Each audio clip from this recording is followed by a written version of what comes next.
Hello and welcome. I'm your host, Peter Gaiman, Professor of Old Testament and Biblical Languages at Shepherd Seminary. This podcast is dedicated to discussing issues related to Scripture and theology. For more information, visit petergaiman.com. Welcome back to another episode of the Bible Sojourner. I just wanted to say I appreciated the feedback on the last episode that I put up, which was on using the Mosaic Law and ethics. I basically just recorded the lecture I gave at the conference in one of the breakout sessions. So the audio quality wasn't great, but I actually got some good feedback saying how people appreciated having access to it. So I appreciate those who reached out saying that. And I hope that the material is helpful because I think that's one of those issues that definitely needs to be talked about. We can't just ignore that. So thankful for that feedback. Today, we're going to be looking at an issue which I think is central to all of Old Testament theology, but specifically we're going to be talking about it mainly with regard to Genesis, and that's the Abrahamic Covenant. All right, so we did this for the Noahic Covenant earlier, a couple episodes ago, and I want to try to do something similar with the Abrahamic Covenant in talking about how the Abrahamic Covenant fits into the overall picture of Genesis. And this is something that I feel so strongly about, having taught through Old Testament survey multiple times, having done my own study on the Abrahamic Covenant, read through Genesis multiple times in English and in Hebrew. And I just think this is something that a lot of times people skip over. But once you know what you're looking for, you can't not see this. And I just think this really gives such a benefit to people who are interested in reading more out of the Old Testament and understanding how things look. So we're going to talk about the Abrahamic Covenant, but in order to understand the Abrahamic Covenant, you actually have to understand the first couple chapters. So I'm not going to go into super detail since we've done that before, but Genesis 1 to 11 and Genesis 12 through 50 are usually described as units within Genesis. They are the structural units. At seminary, we memorize the structure of Genesis as Genesis 1 to 11 as the primeval history and Genesis 12 to 50 as the patriarchal history. So usually commentators and scholars acknowledge that there's a break there, but it's more of a thematic break, not necessarily one that says they are completely unrelated, because Genesis 12 certainly connects to Genesis 11 with the genealogy that's listed there, as well as the previous material, as we'll talk about. So although the break can be useful in thinking about it that way, it's mainly just a chronological break because once you get to Genesis 12, you really zero in and talk about the life of Abraham and his descendants at a myopic viewpoint instead of talking about this broad range of history that has been done in Genesis 1 to 11. And so that's the division there. And overall, if you remember the episode on the Noahic Covenant, Genesis 1 to 11 is contributing to one main factor, and that's the depravity and sinfulness of man. And without going through all of it again, I would just say after man falls in Genesis 3, and God gives mankind a promise of a redeemer, Genesis 3:15, one who's going to come and right what is wrong. That is a beautiful promise in the midst of judgment. And after God does that, there is Genesis 4, which is largely discouraging. You have Cain killing Abel, and then you have the line of Cain solidified in propagating and rebelling against God. You have Genesis 5, the presence of death, and you have Genesis 6, the daughters of man intermarrying with angelic hosts, or the ungodly line of Set of Cain. You could think of either interpretation of that. It communicates something is incredibly wrong with humanity. Even within the flood narrative itself, you have God in Genesis 6 saying that mankind's heart is bent on evil. And then in Genesis 8 and 9, you have that re-solidified. At the end of Genesis 8, God says, I will never flood the world again, but I know man and his heart is bent on evil from his youth. So there's a tremendous theme riding through all of Genesis 3 through 11 that even after, and especially after, in fact, because mankind has sinned and rebelled against God, by themselves, mankind will never do what is right. By themselves, mankind will never pursue God. They will never help God in any way. This is something that we understand as we're tracing the biblical narrative in Genesis 1 to 11 is the big takeaway that you're supposed to see, whether it be the fall in Genesis 3, Cain and Abel, Genesis 4, you have the Genesis 6, daughters of men and the sons of God, even Genesis 9, the sin of Ham with Noah. That's one of the big takeaways of that narrative is you're thinking, well, maybe sin was left pre-flood, but it's not. Sin came over on the ark, as it were. And so sin is a tremendous, tremendous problem. And you see this theme building up even within the major narratives of Genesis 6 and Genesis 11, where you see that there are men of renown. That's usually what the translation is, men of a name, men of renown in Genesis 6:4. And we see in Genesis 11 the same name, the similar kind of phrase there, where people are said, come, let us build for ourselves a city and a tower with its top in the heavens. Let us make a name for ourselves in Genesis 11:4. So one of the sub-themes that supports this in Genesis 6 and 11 is the desire of humanity to have fame for themselves, to make a name for themselves. And so this is a big buildup as we're walking through Scripture, as we're looking through all of this. We get to Genesis 11 and we're pretty discouraged because rebellion has happened at every single corner. And finally, in Genesis 11, through judging the people and scattering them with different languages, the Lord institutes obedience because mankind was supposed to disperse and scatter on the earth and fill the earth, but they were unified in one place. Presumably at the land of Shinar, they were constructing this tower as a temple-like structure where they were allying against God once more. And so when we read that, this is obviously very discouraging. But Genesis 12 comes on the heels of that.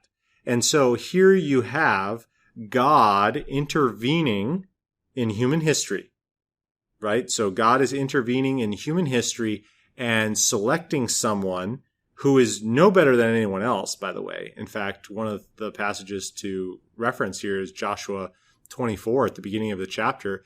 Joshua, in relating Israel's history to the people when they're in the land of Canaan after the conquest, and he's trying to encourage them to be faithful to the Lord.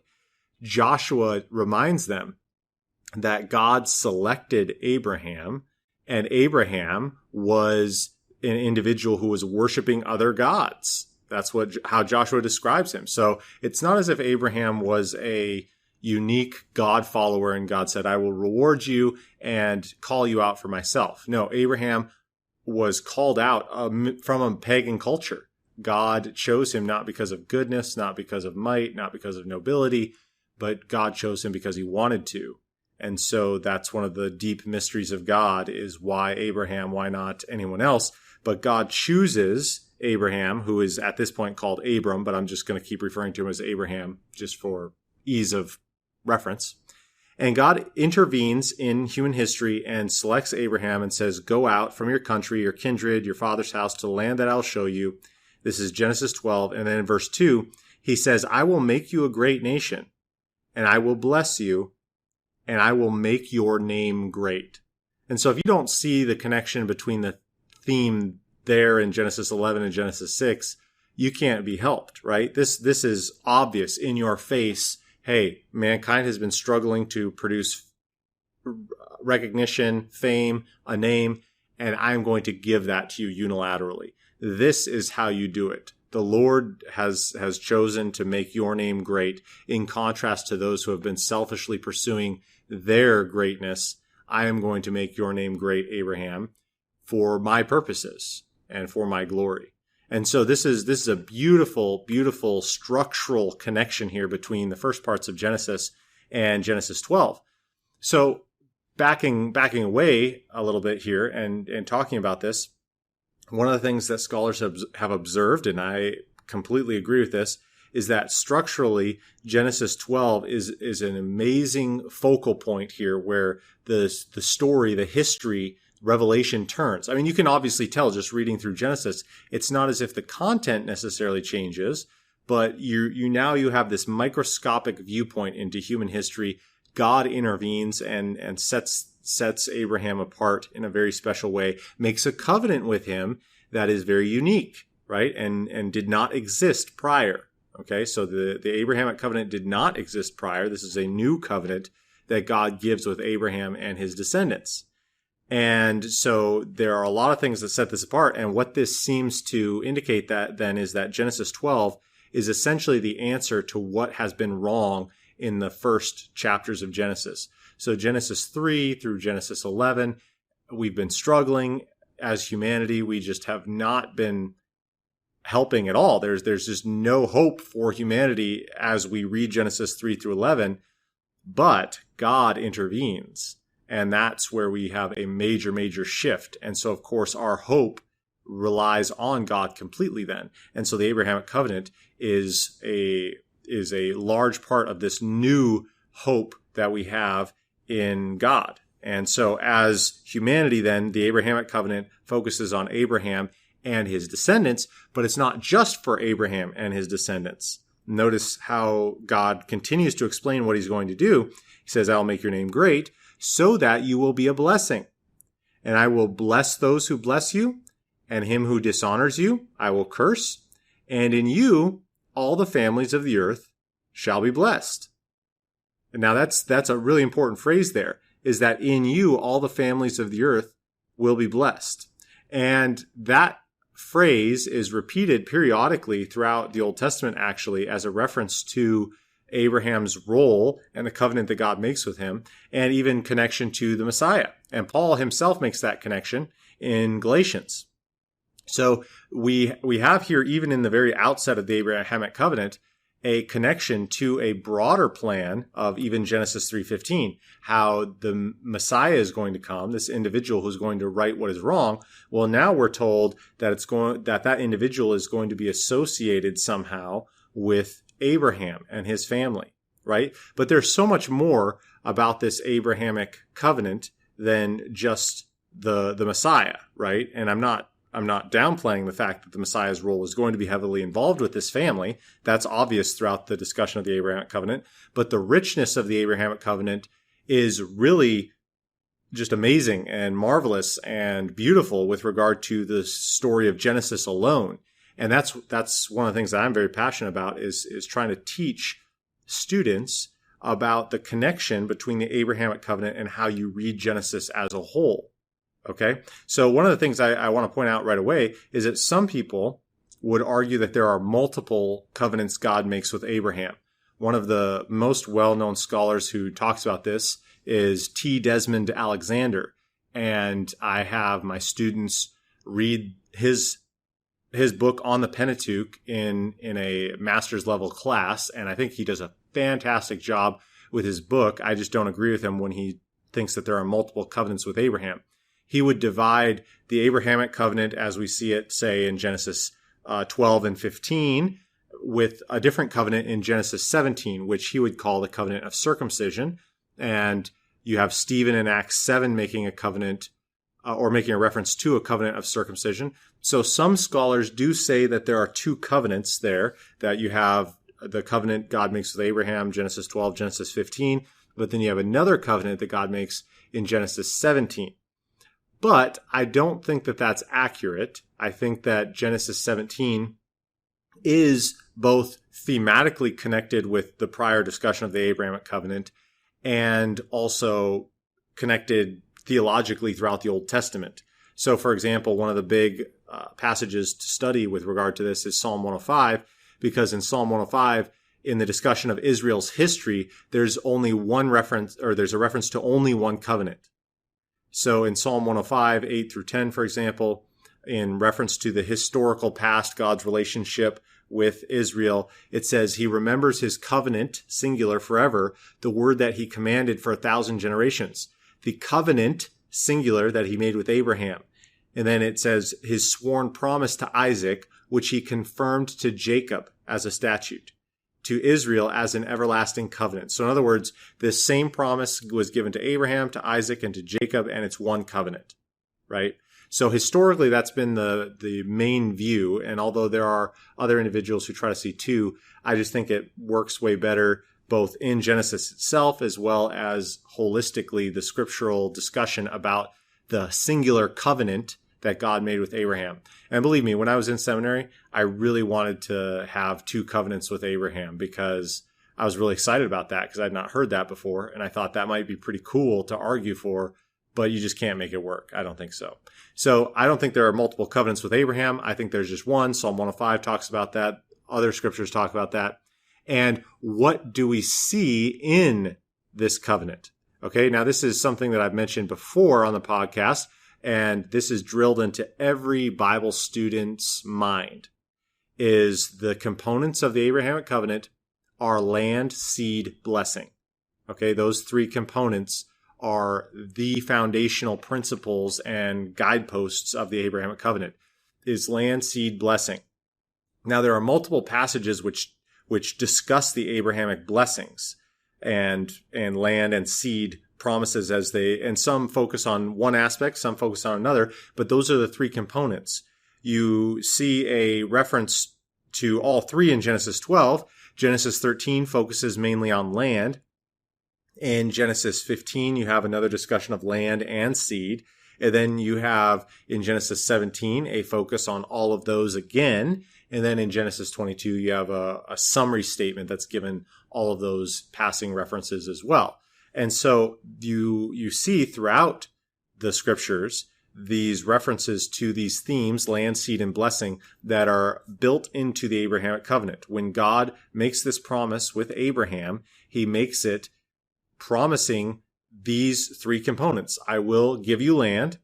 I will give you offspring. Now, I would say that offspring or that seed promise to Abraham exists on a plural level, a progeny level. So, in other words, as the sand of the seashore, as the stars in the heavens, so your descendants will be. In other words, there's a promise of a multiplicity of descendants.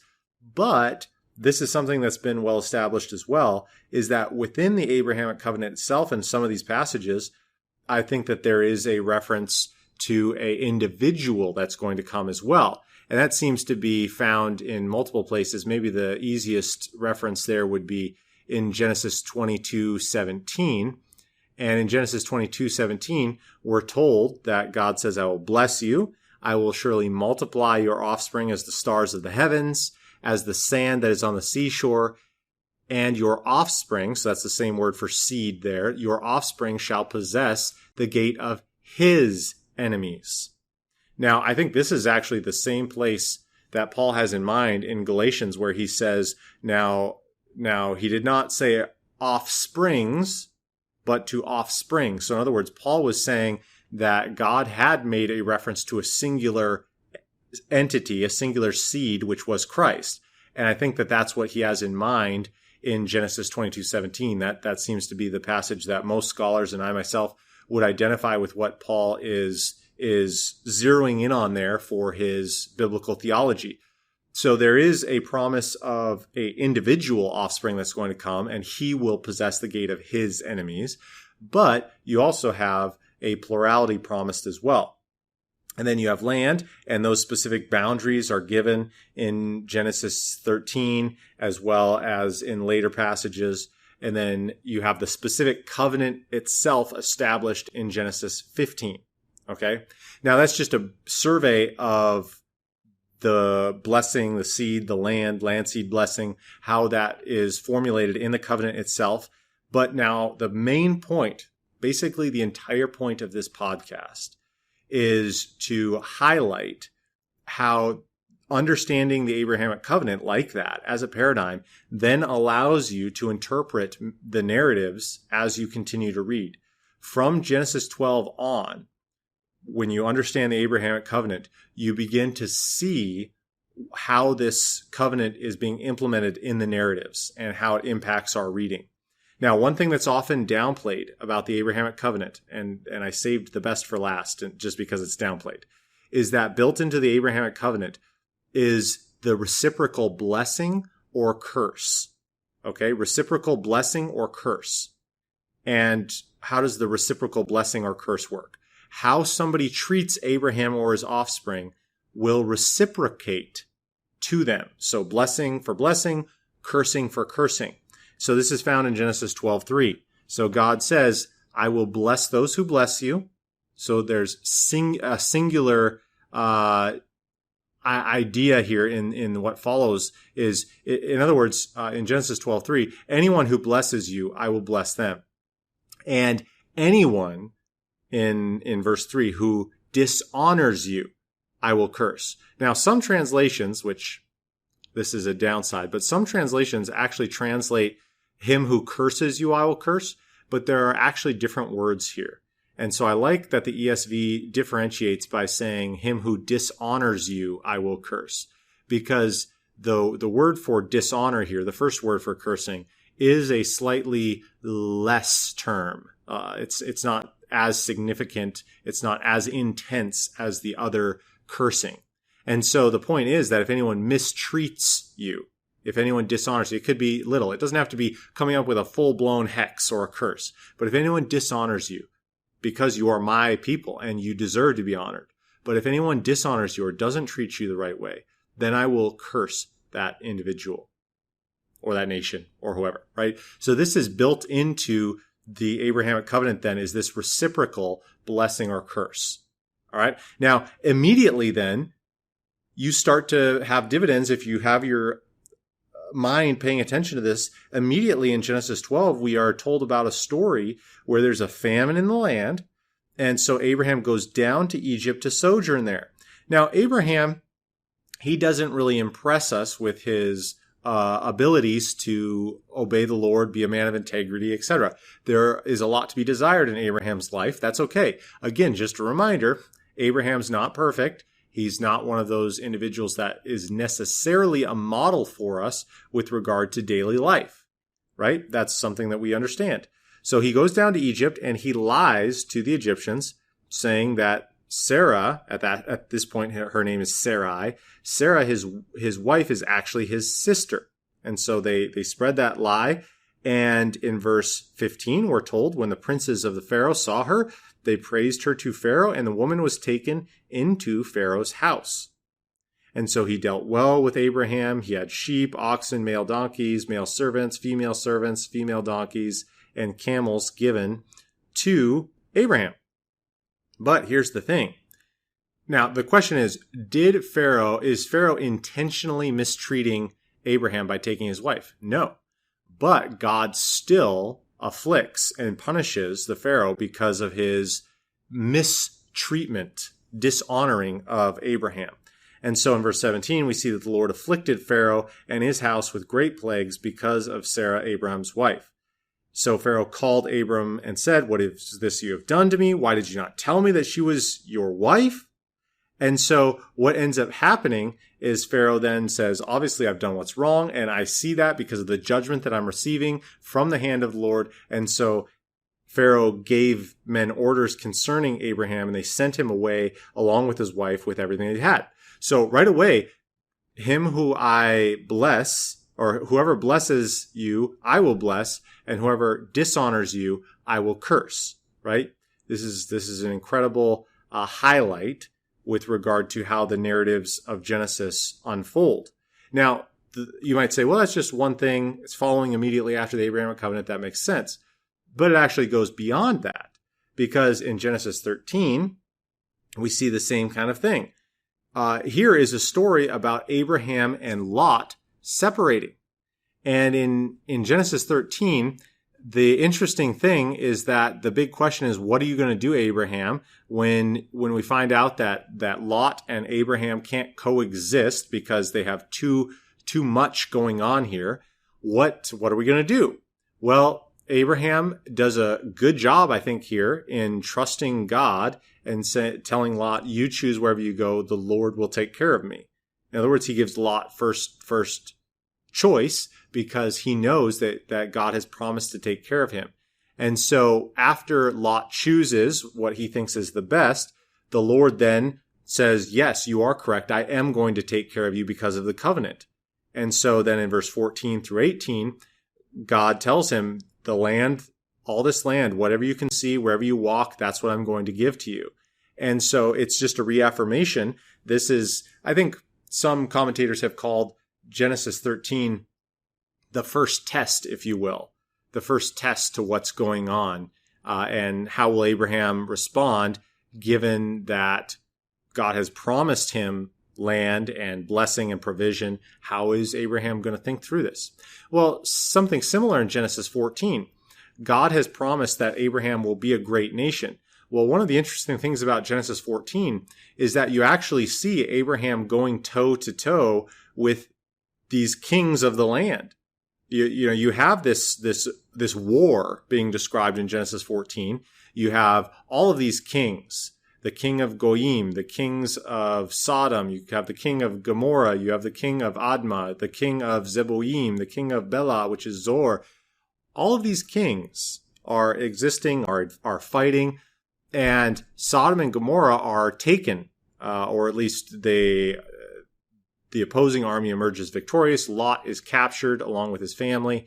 And so Abraham actually goes and fights against these armies to get Lot back. And so the point being, I think, when we're reading this narrative, is not just some interesting story about, oh, isn't it interesting that Abraham fought with 318 men? But the point is that Abraham is becoming a significant force to be reckoned with. Now, at this point, Abraham has no children, but he has enough people with him to challenge these kings of the cities around him. So Abraham is essentially functioning like a king here in the sense that he's bringing his trained men, his armies, and he's showing that the Lord is indeed blessing him with possessions and with might and power, right? And so I think that that's a big part of Genesis 14. Well, as you go on, Genesis 15 obviously relates to the Abrahamic Covenant. I would say that this is where the covenant proper is ratified. So I often describe Genesis 12 as kind of a handshake or a preemptive agreement. And then Genesis 15 is the signing on the dotted line, making the actual contract or the covenant. And then Genesis 17 and 22 are further explanations of what this means. It's kind of not necessarily an addendum, but perhaps just a further help in understanding what this covenant means and the implications of it.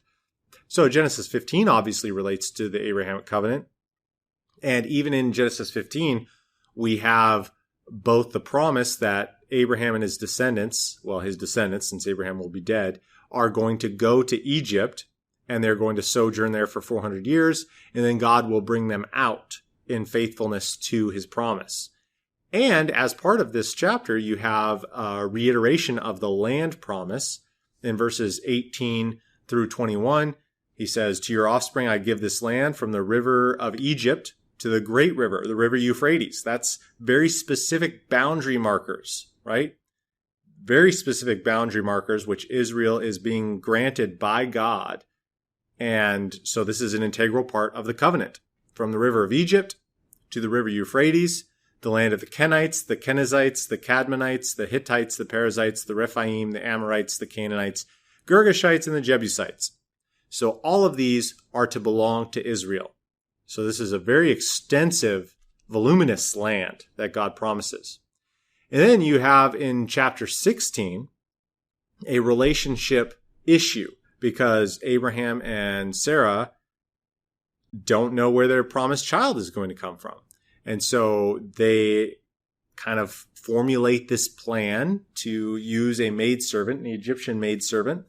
And as they're attempting to create a offspring that's going to fulfill God's promise, they realize that this is not going to work. And God actually punishes them for that in one sense by telling them that this, was wrong. And what's interesting is at the end of that chapter, in verse 16, it says that Abram was 86 years old when Hagar bore Ishmael to Abram. But then in verse 1, the very next verse, says Abram was 99 years old when the Lord appeared to him. So in other words, there's a 13-year gap.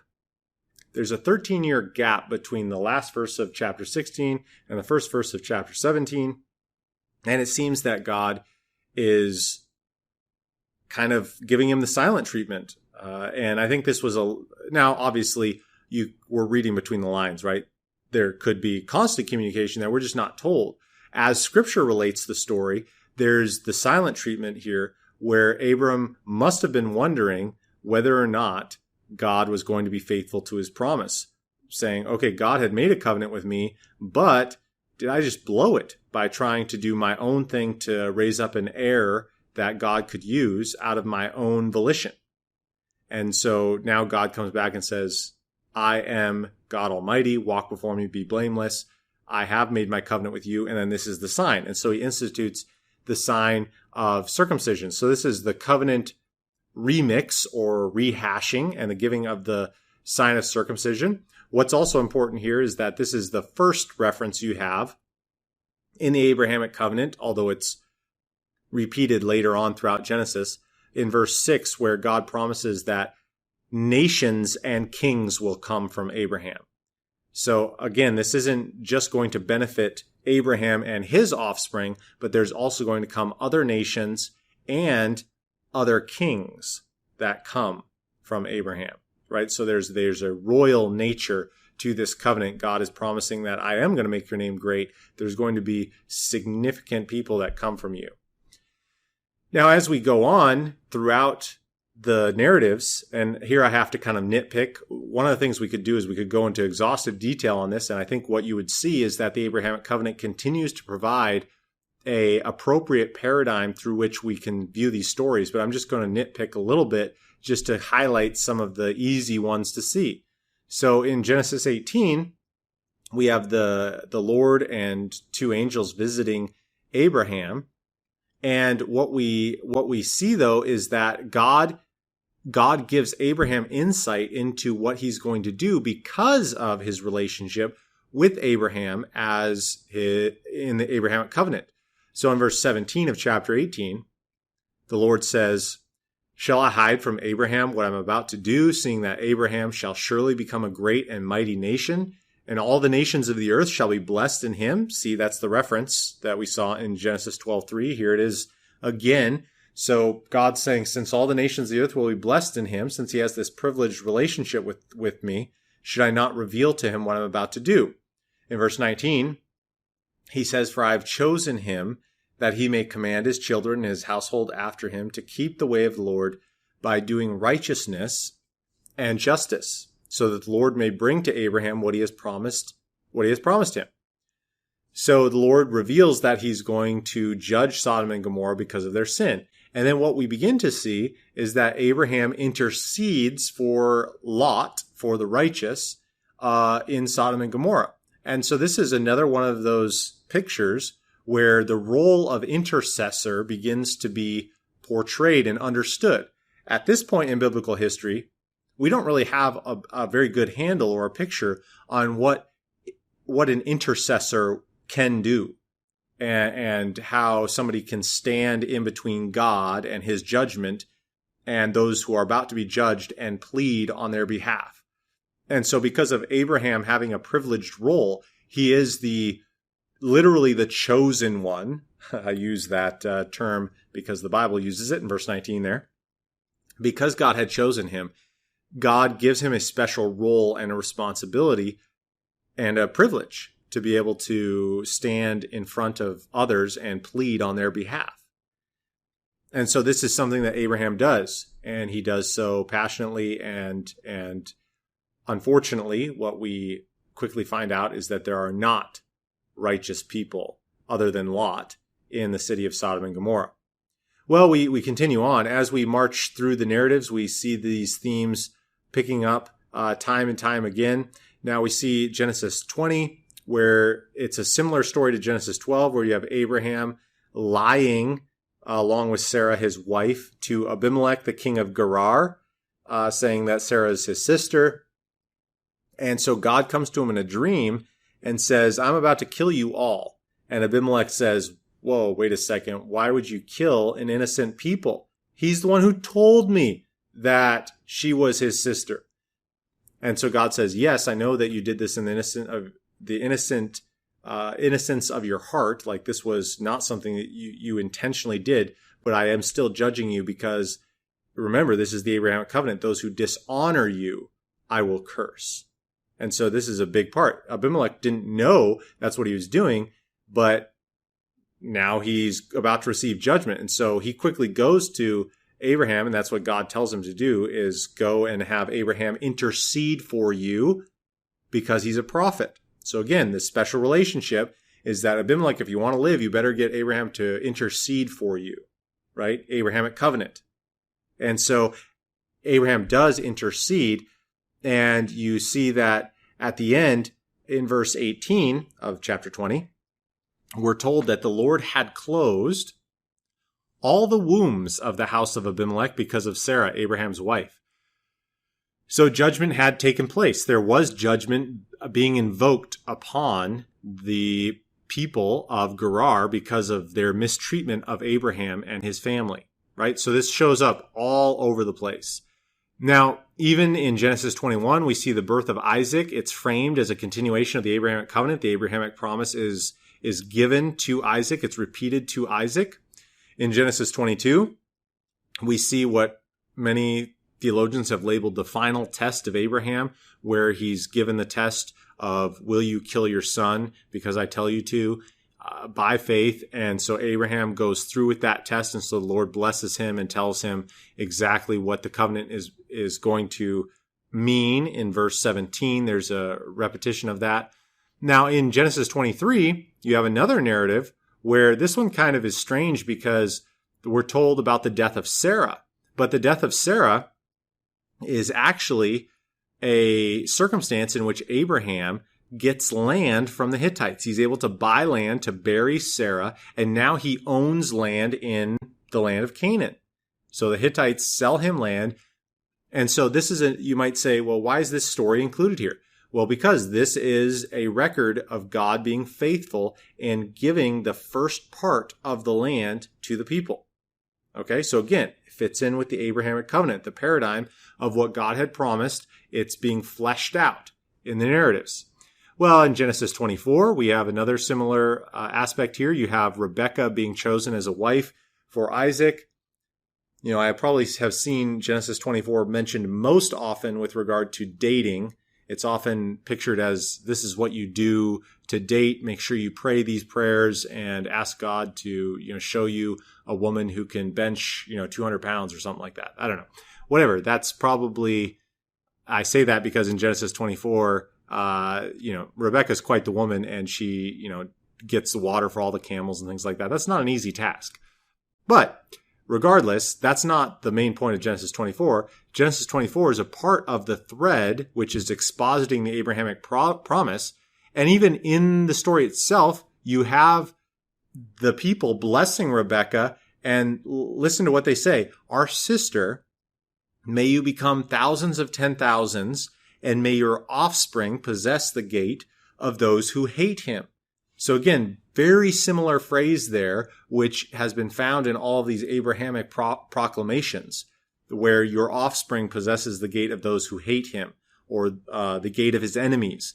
And so this is Rebekah fitting into that Abrahamic promise. So Rebekah and Isaac now are fitting in. They are continuing on this promise. In other words, God's saying, yes, these are the ones through whom the promise will continue.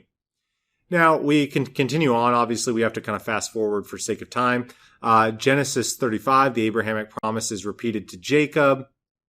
And if you fast forward all the way to the end of Genesis, I think this is probably one of the best books of books. I mean, the stories within Genesis 37 through 50, the story of Joseph.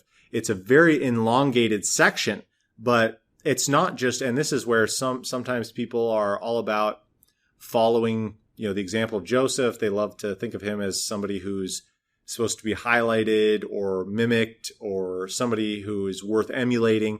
And I'm not really that convinced. I tend to be pretty hard on Joseph. I know there are some bright spots with him, but he tends to be a jerk in many ways, and also very proud and arrogant. But who isn't at 17 years old, I suppose?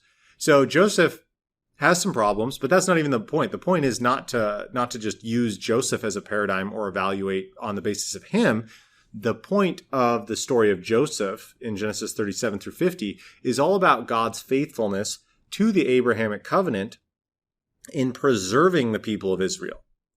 So it's all this masterful planning of God to get the people of Israel into Egypt. In fact, one of the things that's interesting is in 37, we see that Joseph is sold into slavery and he's brought to Egypt. So that's where you have Genesis 37 starting with, oh, look at this family, but it's not such a wonderful family. And Joseph gets sold into slavery after the brothers are trying to kill him. So I guess being sold into slavery is a step up from that.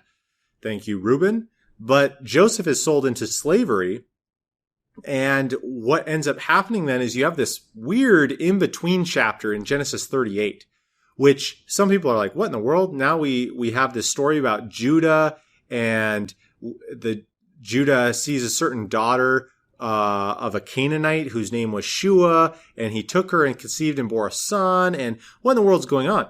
Well, I think the reason this story is here in the structure of the story of Joseph, for example, is to show what awaits Israel if they stay in the land of Canaan.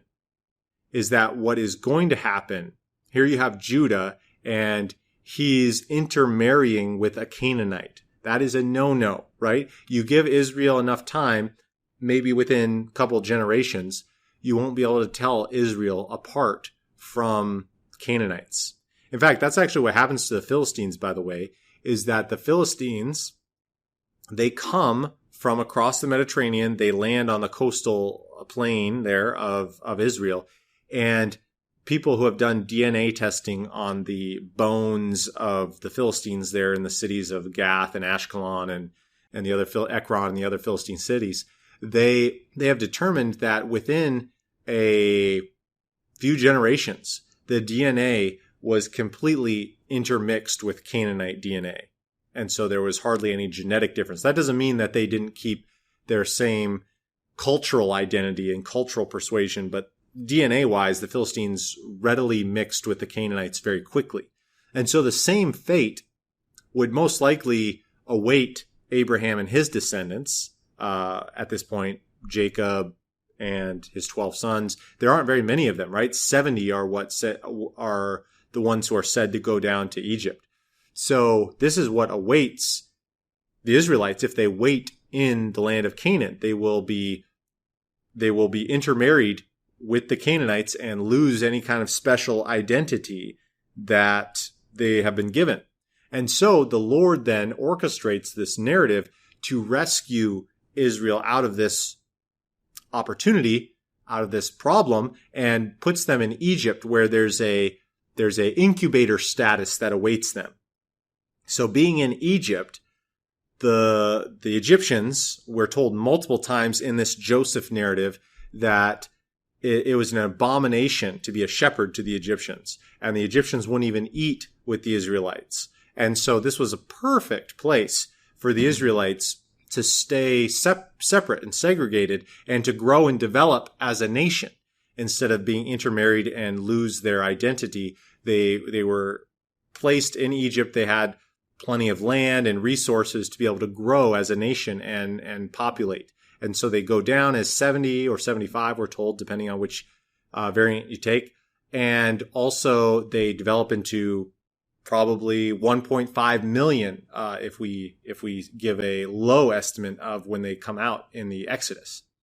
So the story of Joseph really is remarkable at its placement in Genesis to kind of focus on this culmination, because even as God is taking care of Israel as he's promised, he's providing for them, he's developing them into a nation. That is the big takeaway. But even within this story, you also have components of those who bless you, I will bless, those who curse you, I will curse. Well, Egypt ends up promoting Joseph, right? And saying, hey, there's nobody else like this. This guy has it down. He knows what he's talking about. So let's put him in charge of doing all of this stuff, and he'll orchestrate the collection of the taxes and the grains and all of that. So Joseph does all of that, and he is benefiting the Egyptians because of that. They are receiving blessing because they have elevated Joseph to such a prominent place. So those whom you bless, or those who bless you, I will bless. And then later on, though, I think it would be wise to complete the story of the Egyptians, is they turn on Israel. They enslave Israel. They treat Israel poorly, to say the least, right? And what happens? Well, God punishes the Egyptians severely. Those who dishonor you, the one who dishonors you, I will curse. And I don't think anyone could ever say that the Egyptians were not recipients of God's cursing, because they suffered some of the most devastating, annihilating, and humiliating, in every sense of the word, plagues. And even after all that, their entire army was devastated as Israel escaped across the Red Sea. So you have the big point that I'm trying to get across here. You have the Abrahamic Covenant being given the initial part in Genesis 12 and then further expanded and explained. And then as you march through the book of Genesis, this is what you're seeing time and time again, is the Abrahamic Covenant, and those components of land, seed, blessing are the paradigm through which you can read these narratives and you see the development, right? And of course, Genesis 12:3 is very important to the Abrahamic Covenant as well. Those who bless you, I will bless, and those who dishonor you, or him who dishonors you, I will curse. And in you, all the families of the earth will be blessed. Now, in the last part here, I want to focus on one more thing and just ask, outside of the Pentateuch, are these promises still in play?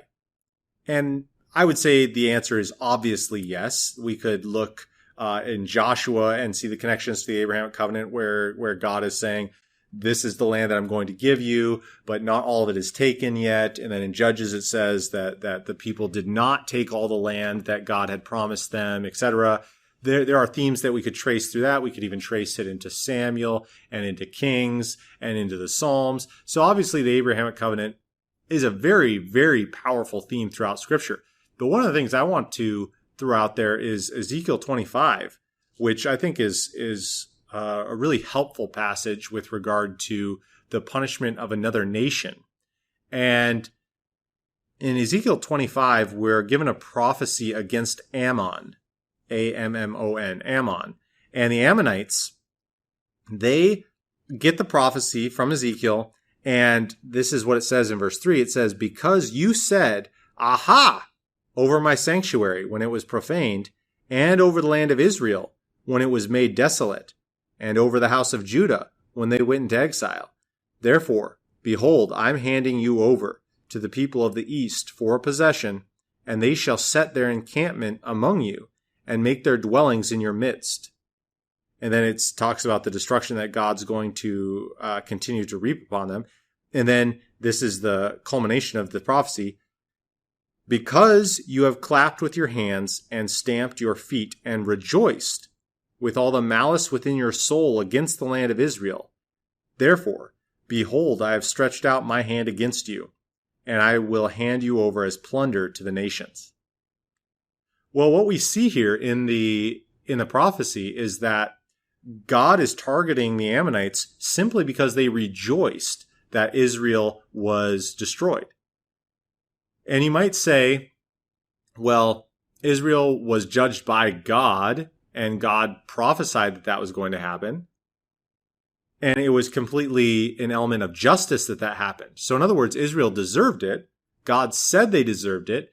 God gave it to them specifically at the hand of the Babylonians. So what's the problem? And, another thing to consider here is that even Proverbs 11 says that people rejoice when the wicked perish. So Israel, by no stretch of the imagination, was righteous. They were not righteous, and they were wicked.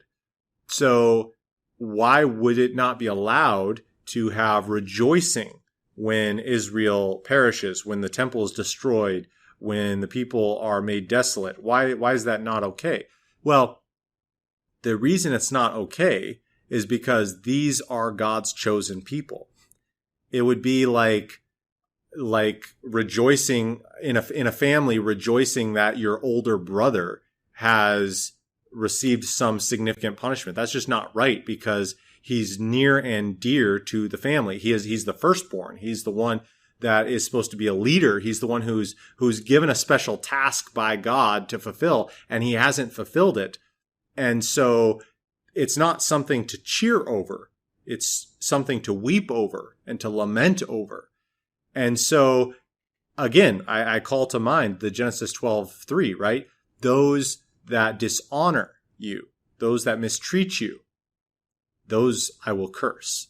And so this is a good reminder, I think, both Ezekiel 25 as well as some of the narratives we looked at in Genesis, that it doesn't matter whether or not Abraham is being righteous or not. It doesn't matter whether or not Israel is in sin or not. They still deserve a special privilege. It's kind of like being made in the image of God. Sin does not remove being made in the image of God.